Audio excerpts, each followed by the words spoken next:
Build your villages, ramparts, churches, and palaces to be the most powerful lord or lady in Middle Ages.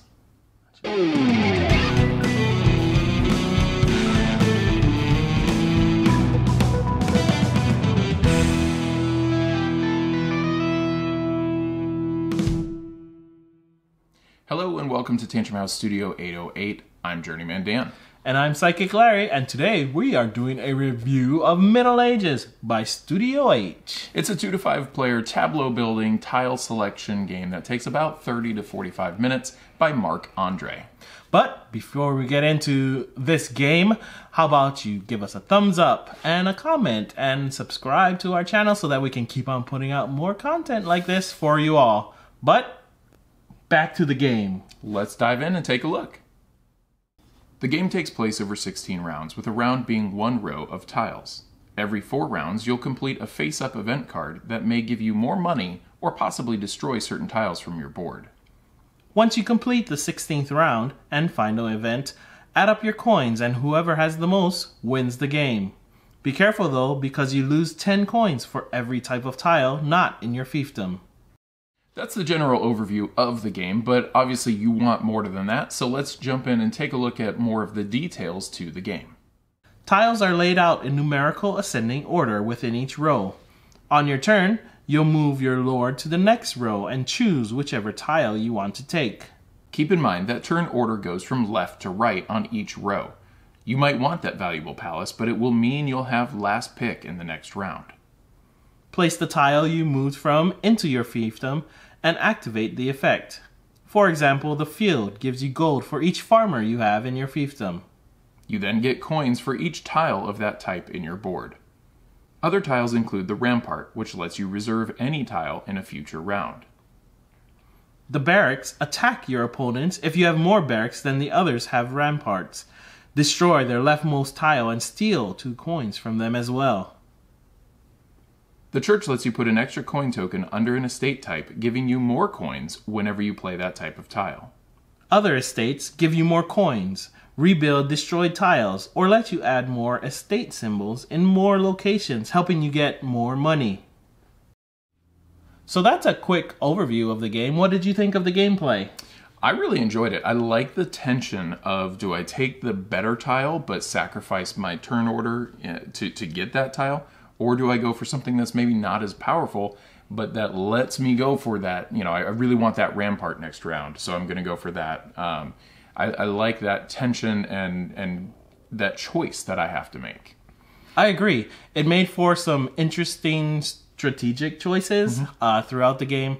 Also, I like the event cards that were out there that kind of changed up your strategy as you move throughout the games, because it gave you bonus points depending on what kind of tiles and symbols you had in your fiefdom. And I really like that the events are face up, so you know what's happening. You know if you're going to lose a certain type of tile midway through the game because of the event. It's not some random surprise that just sneaks up on you. I appreciate that aspect. Now, what did you think about, you know, how many people are playing this? Did it change from 2 to 5? What felt good there?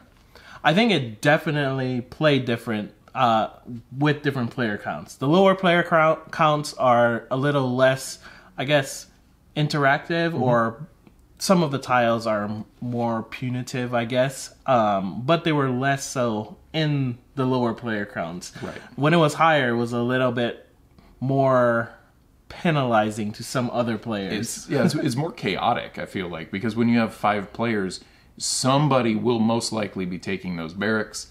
So you really have to be thinking about, I have to get ramparts. Ramparts are pretty key. I would definitely suggest getting some. Protect yourself. 2 players, I'm sure you could make it really nasty if one person just really kept going after those penalizing tiles like the barracks. But it just felt more friendly. Still some player interaction. It just wasn't as chaotic, to me at least. What did you think about the components? I really like the chunkiness of it. Like, it felt good. It felt sturdy, like it wasn't just going to bend on me or anything. But I really like how the tiles have a design in them so that they interlock together. They lock into your board. And I say lock loosely. It's not like a puzzle where it's stuck there, but it just kind of fits better. Whereas a square kind of slides, and if your table bumps, your whole board can change. this just holds things together better.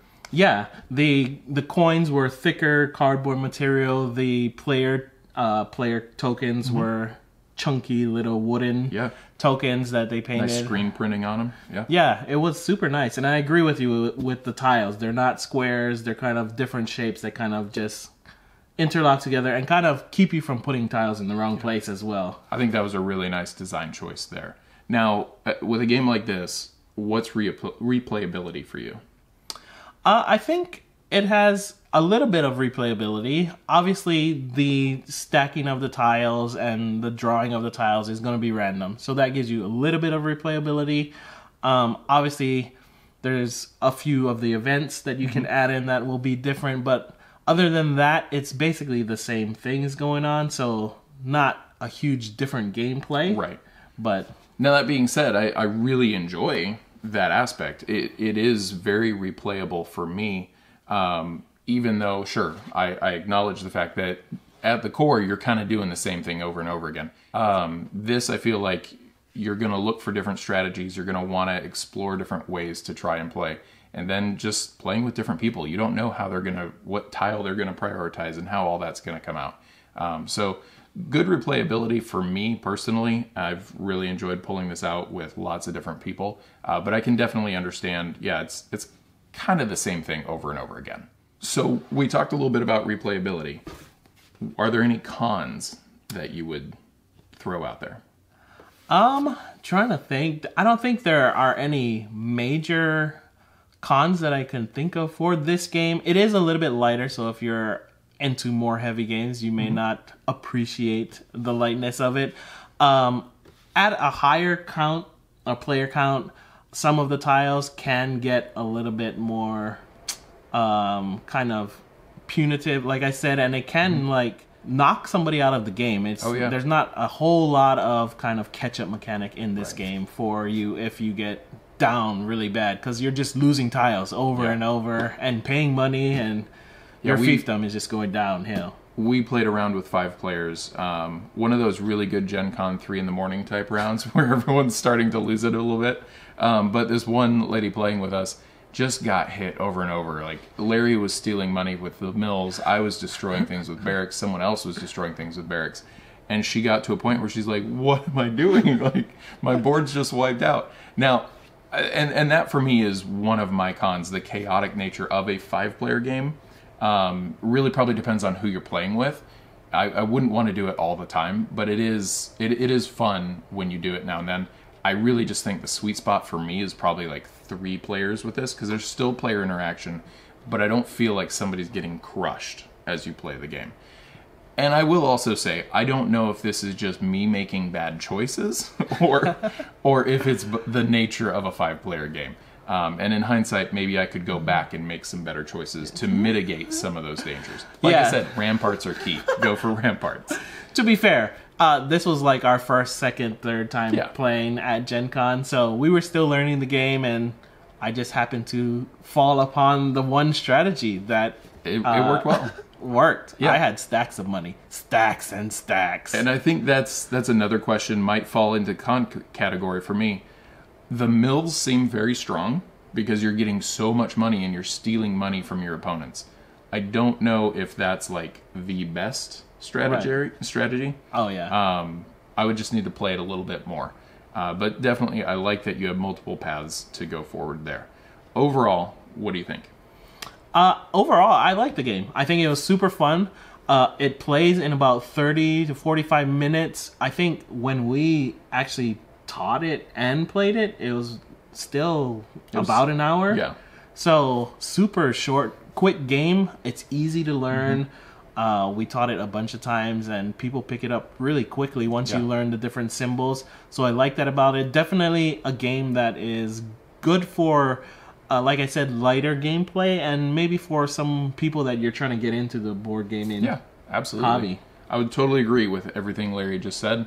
I think it's a good light to mid-weight game. It satisfies kind of that itch of strategy, but it's also not so heavy that you're sitting there just burning your brain between turns trying to figure out what you're going to do to maximize your turns. So I think this is a good addition to your game collection. I've enjoyed having it in mine. Check out Middle Ages from Studio H. And as always, be sure to come back, check out our videos, and like and subscribe here at Tantrum House.